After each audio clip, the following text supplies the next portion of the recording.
Hello, I'm Mario Toneguzzi, Managing Editor of Canada's Entrepreneur. Joining me today is Dan Kelly, President and CEO of the Canadian Federation of Independent Business.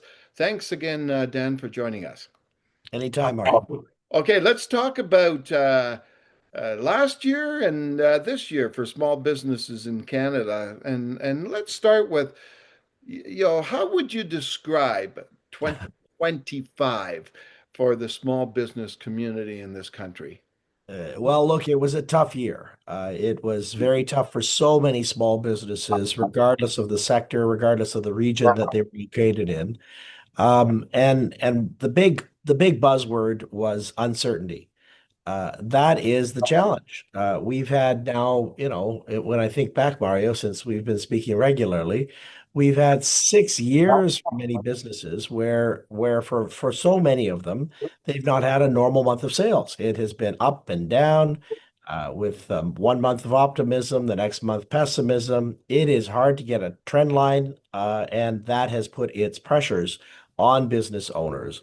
Now, there was a good news, a glimmer of hope at the end of 2025. Our business barometer showed an uptick in business confidence. And what I interpret that as is that business owners are becoming used to the high level of uncertainty that they are facing, that this is just kind of an operating norm now. And so they factor that into their decision making. They can't put off decisions as they had been doing for months and months. They've had to make some decisions, and the wheels still are on many parts of the economy. So it's not all doom and gloom, but certainly an uncertain environment for sure. You mentioned pressures, and there's quite a few of them. Right. Well, for a small business owner, what's the biggest threat, do you think, to a business's survival these days? Well, look, the challenge that most businesses are facing is a lack of consumer demand. And that's certainly true for small businesses, especially those that serve end consumers, restaurants, hospitality, retail. Those sectors are seeing that they just don't have the business that they did have, say, months or years ago. And and I don't see that changing very quickly, but I will say that, yes, there has been a higher tick of unemployment across the country, including a new measure just out today. But for most Canadians, they still have their jobs. There's uncertainty, so many are not spending the way that they did prior to the most recent trade dispute and some of the other challenges that are facing.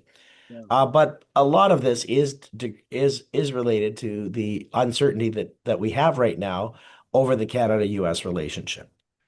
And so it's not just the impact of tariffs, which, excuse me, um, for most businesses, they've been able to manage. But it is the uncertainty that that says to consumers, and consumers, because they don't know where things are going, have been hiding in their basements a little bit and not spending the way that they did. And that obviously it takes its toll on businesses that rely on those consumer dollars to make a living. Where's the current biggest gap between political promises and reality? Well, there are many of them. Look, I am encouraged by what we're seeing in many provincial capitals and at the federal level that there has been some movement on a couple of big things. Look, when you and I were talking last year, we had a capital gains increase that was planned to go ahead. We had a carbon tax that was still in place and going up, and those two things have been ditched by the Carney government. Provincially, we've seen obviously some work on interprovincial trade, which is good news too. More needed, but some good work on that front too.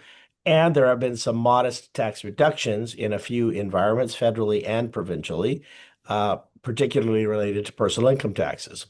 Hmm. But I will say getting some of these major projects that Canada needs done is one of the big gaps right now. So the intention seems to be there. Some of the policy levers seem to be moving positively, but we need to actually see some of these things actually, in construction right now. And that is still a challenge that businesses are facing. Uncertainty exists as to whether we're going to make good on these commitments that the governments have made. Yeah. Now, we all know that costs are rising for businesses, Yeah. number of different costs. Which one do you think hurts the most? Look, the right at the top of our members list is the cost of tax and regulation. Um, that remains very, very high in Canada. We did a study last year that showed the gap between with the U.S. bringing lots of key tax rates down, Canada maintaining most of those key tax rates at current levels. We were hoping that we might have seen a bigger lift in the federal budget introduced last fall. That didn't happen. We didn't see any major tax relief, unfortunately, from the federal government. We're pushing for that provincially. In fact, just earlier today, I met with the Ontario's finance minister to give him a little push on the need for some corporate tax reductions. We're doing that among in provincial capitals across Canada. Um, but yeah, that is a big challenge. Beyond that, we have seen, I will say there has been some easing of some cost pressures. So the rate of increase has slowed, which is good news. Uh, Insurance costs remain very, very high. That's something we're hearing from a lot of businesses is the cost of any kind of business insurance is sky high. And we're not sure when that's going to come down. The industry keeps telling us that that's going to happen, but we haven't seen a ton of evidence so far that that's begun. Okay. Now, what are small businesses doing today compared to, say, maybe, I don't know, 5 years ago Yeah. to stay competitive? Well, look, many, like all of us, are adopting more technology in their businesses. That certainly is a big change, a big investment. AI, obviously, the point of entry is less costly, and many businesses are trying to sort out how they can use some of these new electronic tools to be able to do things better, to serve their clients better, and to save money. And that is good news. We've seen that. A lot of businesses are also investing in people. Small firms tend to be more people intensive, large firms more capital intensive. And so wage rates have gone up quite significantly in Canada over the last number of years. Businesses have been struggling to keep up, but of course they need to do that. The changes on the immigration side have been challenging for a lot of businesses, especially the real shutdown of the temporary foreign worker program. So a lot of them are still trying to sort through all of that. Um, but yeah, look, the list is a long one of the areas that are putting hurdles in the road of business growth and development.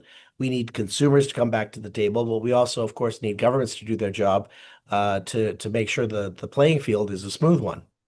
Okay. Well, thanks, Dan, for joining us today. Anytime at all, Mario. Okay, that was Dan Kelly, President and CEO of the Canadian Federation of Independent Business. I'm Mario Toneguzzi, Managing Editor of Canada's Entrepreneur. Thanks for joining us today.